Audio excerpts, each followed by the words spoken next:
Olá pessoal, tudo bem? Aqui é o professor André Santiago com mais uma de nossas pitadas de história. E o tema de hoje é muito interessante, tem gerado muita polêmica por aí. As urnas eletrônicas. Sim, hoje vamos falar das urnas eletrônicas. Tem gente querendo a volta do voto impresso, tem gente querendo agregar o voto impresso à urna eletrônica. Será que é necessário gastar tanto dinheiro? Será que o sistema funciona? As urnas são auditáveis? São fraudáveis? Nosso sistema é confiável? Eu já tenho a minha opinião. Eu vou explicar para você e aí você tira as suas conclusões. Mas antes, não esqueça de se inscrever no canal, ativar o sininho para as atualizações e deixar o seu like. Afinal de contas, o canal do professor André Santiago é auditável.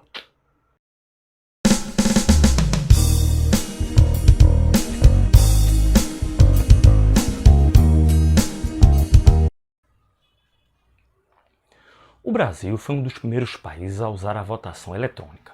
O responsável pelo processo sempre foi o Tribunal Superior Eleitoral, que começou a inserir o voto eletrônico nas eleições de 1996. Naquele ano, apenas parte das eleições foi realizada eletronicamente, por falta de tempo em fabricar as urnas em quantidade suficiente para todo o Brasil. Você sabe que o Brasil é gigantesco, que a coisa tem que ser muito bem organizada para a eleição funcionar, e por ser uma fase de teste, de organização do processo. Foi apenas nas eleições do ano 2000 que a votação ocorreu 100% com o uso de urnas eletrônicas. A urna eletrônica brasileira, na verdade, é um microcomputador para coleta e apuração de votos da primeira geração do tipo DRE, Direct Recording Electronic Voting Machine, caracterizada pela gravação eletrônica direta sem impressão do voto. O design original da urna eletrônica já passou por diversas revisões desde 1996 e atualizações também. A versão atual, o modelo UE 2011 e UE 2013, é fabricado pela empresa brasileira Diebold Procomp e foi utilizado na última eleição nacional com bastante sucesso. A parte visível da urna eletrônica é composta pelo terminal de votação, a urna propriamente dita, e um terminal de atendimento.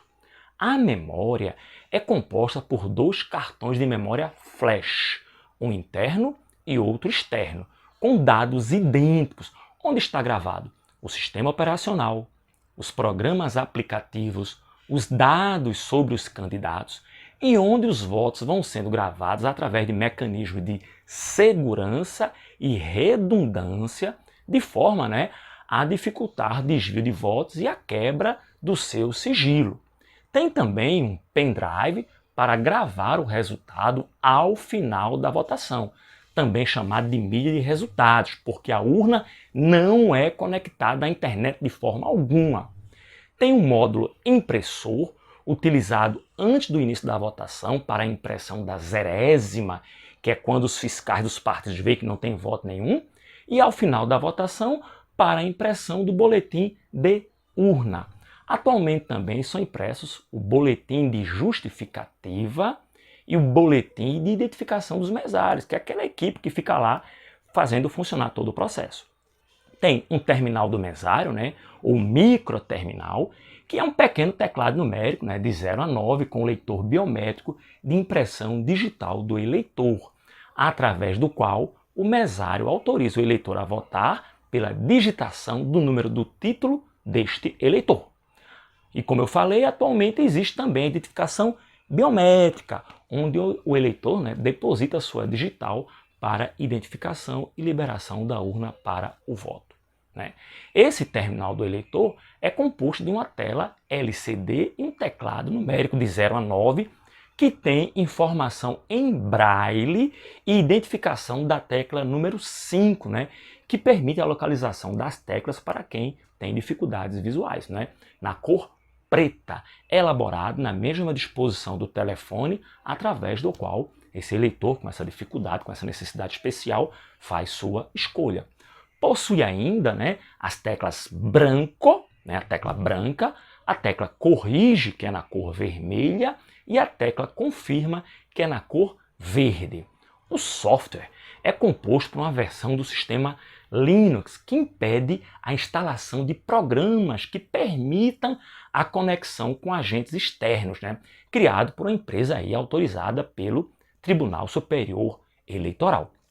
Muito importante, antes das eleições começarem, os dados da zona eleitoral e da seção eleitoral em que a urna está são carregados nela, além de dados dos futuros candidatos.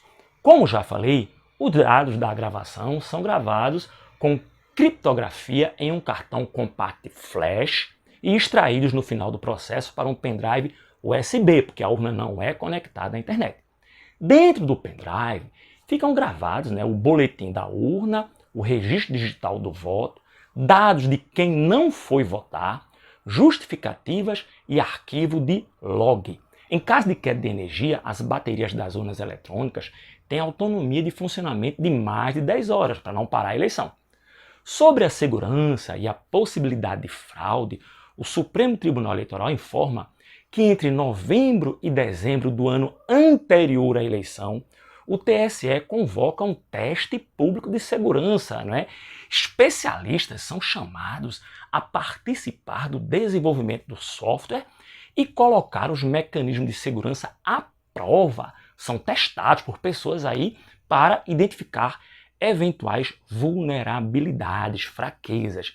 Em maio, as correções são confirmadas em uma nova rodada de avaliações.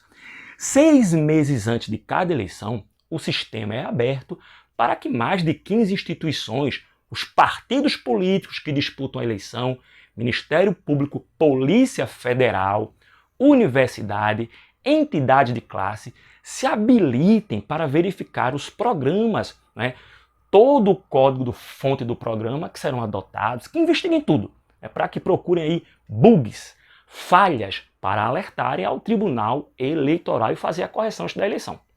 Após este período, os programas são lacrados e blindados, passando por mecanismos de segurança por meio de assinaturas. Estas consistem em autorizações dadas por gestores e diretores do Tribunal Eleitoral, da Procuradoria-Geral da República, da Ordem dos Advogados do Brasil. Uma cópia fica no cofre do tribunal como alternativa para verificação. Outras são enviadas para os tribunais regionais eleitorais, nos estados. Quando o software é instalado nas urnas, estas o leem e conferem as assinaturas. Apenas desta maneira a urna funciona. Outro procedimento de fiscalização feito pela Justiça Eleitoral é selecionar determinadas urnas na véspera da eleição e proceder uma simulação dos votos nas sedes dos TREs, dos Tribunais Regionais Eleitorais nos estados. Isso ocorre com os representantes dos candidatos, de todos os candidatos, com câmeras filmando os votos e após o fim do procedimento, há uma conferência se os votos vistos correspondem àqueles registrados na máquina. Por isso, o Tribunal Superior Eleitoral, o TSE, elaborou diversos métodos de auditorias para que nenhum voto seja fraudado. As urnas são auditáveis, sim. Um desses processos é a chamada votação paralela. A urna também conta com lacres e mecanismos de segurança que evidenciam se houve violação ou não, além das ditas hashes do sistema citados, que eu acabei de falar, serem conferidos antes da contagem dos votos. De acordo com o TSE, existem camadas de segurança que impedem a invasão por terceiros e o acesso às informações constantes no aparelho. Se houver alguma tentativa de ataque, isso, claro, quando saiu da urna, porque ela não é ligada à internet, como eu falei, este provoca uma reação do sistema que trava o programa e impede a sua execução por alguém de fora. No dia da votação, a urna não opera, já falei 2 vezes, conectada à internet ou ao sistema do TSE. Assim, não há como acessá-la ou tentar invadi-la remotamente de forma alguma. Se algo der errado durante a instalação e autorização dos sistemas nas urnas, existem aparelhos de reserva que são enviados para as sessões com urnas defeituosas muito rapidamente. Se houver problema com as urnas de reserva, temos o backup do backup e mesmo recorrer ao uso de cédulas de papel, há uma certa quantidade que é guardada para isso aí, em caso de emergência.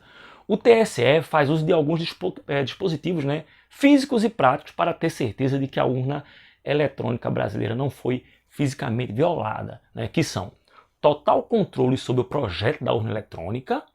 O TSE tem também, né, mecanismos, né, para poder utilizar essa máquina sem que a Justiça Eleitoral autorize previamente. Ninguém pode ter contato com isso aí sem a ordem da Justiça Eleitoral, né? Há uma lacração, né?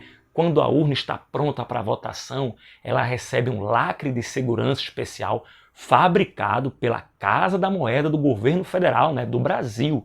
E é um mecanismo, veja que coisa curiosa, que muda de cor em caso de tentativa de manipulação, os quais evidenciam qualquer tentativa de violação, né, perdão.